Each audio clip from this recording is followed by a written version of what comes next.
क्योंकि मरकजी वजारत दाखिला ने एक और बड़ा फैसला लिया है, जहां सिंतास आबी मुआहिदे को लेकर पहले ही हुक्मनामा जारी और एडवाइजरी जारी कर दी गई थी, वहीं पर अब खबर यह है कि उज मल्टीपर्पज प्रोजेक्ट पर काम शिद्दत के साथ शुरू कर दिया गया है। न सिर्फ काम वहां पर शुरू किया गया है, बल्कि सिक्योरिटी और सलामती सूरत हाल के हवाले से भी इंतजाम का जायजा लिया गया है। मरकजी होम सेक्रेटरी ने गुज़श्ता दिनों यह मामला जल शक्ति महकमे के साथ भी उठाया था और यह साफ कर दिया गया था कि ये जो रिवेल बेल्ट है, यहां पर दरअंदाजी तो होती है, इन्फिल्ट्रेशन के लिए भी रास्ता खुला रहता है, लेकिन अब जिस तरीके से उज के आसपास काम शुरू किया गया है, बराज और दीगर चीजें बनाई जा रही है, वहां पर सिक्योरिटी दस्तों को भी हाई अलर्ट पर कर दिया गया है ताकि किसी भी कीमत पर सूरत हाल में जो सलामती सूरत हाल है इसमें चूक ना रहे और कोशिश ये की जा रही है कि तमाम तर इकदाम जो है वो किए जाए। याद रखिएगा, वजीर आजम दफ्तर में वजीर डॉक्टर जितेंद्र सिंह जो मेंबर पार्लियामेंट भी है कठुआ से,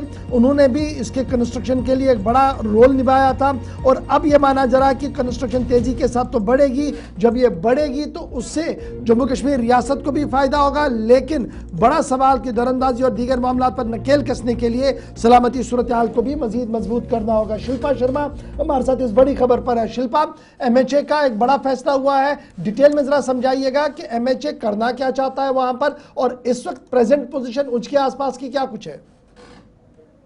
देखिए, पहलगाम टेरर अटैक के बाद केंद्रीय गृह मंत्रालय के द्वारा उच्च मल्टीपर्पज प्रोजेक्ट में जो है वो हस्तक्षेप किया गया और उसमें तेजी लाने के लिए कहा गया है, जहाँ पे जल शक्ति जो मंत्रालय है उनको भी तेजी लाने के लिए कहा गया और साथ ही साथ इस प्रोजेक्ट को समय सीमा पर जो है वो पूरा करने के लिए यहाँ पर जो है वो कहा गया है। देखिए, उच्च मल्टीपर्पज प्रोजेक्ट की अगर बात करें तो काफी समय से ये डिले चल रहा था। इसकी जो डिटेल प्रोजेक्ट रिपोर्ट है वो काफी समय से जो है यानी कि रिवाइज जो है वो की जा रही थी और काफी डिले चल रहा था, लेकिन अब केंद्रीय गृह मंत्रालय के द्वारा किया गया और उसमें तेजी लाने की बात की गई है। देखिए, उच्च मल्टीपर्पज प्रोजेक्ट जो कि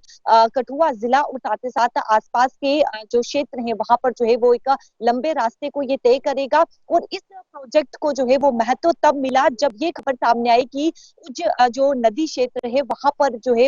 यानी कि उच्च नदी क्षेत्र से जो है वो आतंकवादी घुसपैठ करने का प्रयास करते हैं, घुसपैठ जो है वो वहां से की जाती है, तब जाके इस प्रोजेक्ट को जो है वो इम्पोर्टेंस मिली, महत्व मिली। और देखिए, ये भी खबर जो है वो सुरक्षा एजेंसियों को यानी कि कई सारी खबरें जो है वो सामने आई, सुरक्षा एजेंसियों को ये भी रिपोर्ट मिली है कि आतंकवादी जो है वो पहाड़पुर सेक्टर है उसके कुछ हिस्सों में जो है वो घुसपैठ यानी कि उच्च नदी क्षेत्र से घुसपैठ का रास्ता अपनाते हैं और उसके बाद कठुआ जिला के हीरानगर राजबाग तक पहुंचते हैं और साथ ही साथ जो पंजाब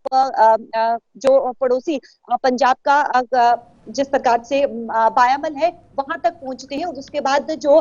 बिलावर पहाड़ी है वहां तक जो है वो आतंकवादी पहुंचते हैं इस रास्ते का उपयोग करके। तो तब जाके इसे जो है यानी कि इस पर तेजी लाने की बात कही गई है, क्योंकि अगर ये प्रोजेक्ट जो है वो कंप्लीट होता है पूरी तरीके से तो उसके बाद आप देखेंगे कि सुरक्षा व्यवस्था तो वहां पर बढ़ेगी और साथ ही साथ जो आम जनता की आवाजाही है वो भी बढ़ेगी, जिससे पूरी तरीके से निगरानी जो है वो रखी जाएगी। इस समय की अगर मैं बात करूं तो आप देखेंगे जहां पर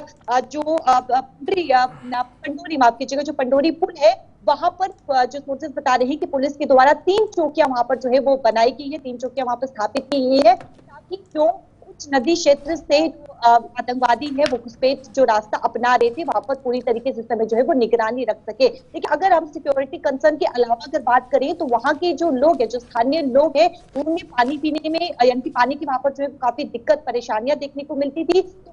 भी उन्हें निजात मिलेगी और साथ चलिए, बहुत शुक्रिया शिल्पा शर्मा। पानी की किल्लत भी खत्म होगी, जल शक्ति महकमे को मुतहरिक भी कर दिया गया, वजारत दाखिला मुतहरिक है और सलामती सूरत हाल पर गहरी नजर भी रखी जा रही है।